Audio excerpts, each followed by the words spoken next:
পুরীর জগন্নাথ মন্দির দর্শন করে এলেও এই মন্দির যদি না দর্শন করেন তাহলে নাকি কোনো পূর্ণ অর্জন হয় না। হ্যাঁ, আমি ঠিকই বলছি। শ্রী চৈতন্য মহাপ্রভু নিত্যানন্দ প্রভুকে পুরী থেকে ফিরে যেতে বলায় তিনি পুনরায় তার জন্মস্থান এই বীরচন্দ্রপুর গ্রামে ফিরে আসেন। আর ফিরে এসে তিনি স্বয়ং বিশ্বকর্মাকে দিয়ে এই বাঁকা রায়ের বিগ্রহ নির্মাণ করেন। বাঁকা অর্থাৎ শ্রীকৃষ্ণ, রাই অর্থাৎ রাধা, তাই রাধা কৃষ্ণকে এই মন্দিরের বিগ্রহে দেখতে পাবেন। নিত্যানন্দ প্রভু এই মন্দির নির্মাণ করে এই বাঁকা রায়ের মধ্যে ষড়ভুজ মহাপ্রভুকে দেখে তিনি নিজেকে বিলীন করে দিয়েছিলেন।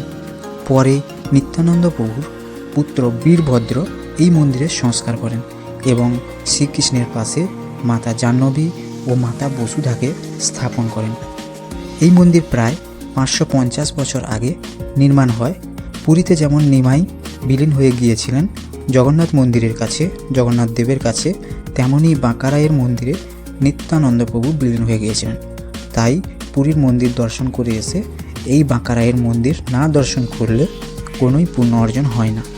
এই মন্দিরের প্রতিটি স্তম্ভে শ্রী নারায়ণের প্রত্যেকটি অবতারকে সুন্দরভাবে ফুটিয়ে তোলা হয়েছে।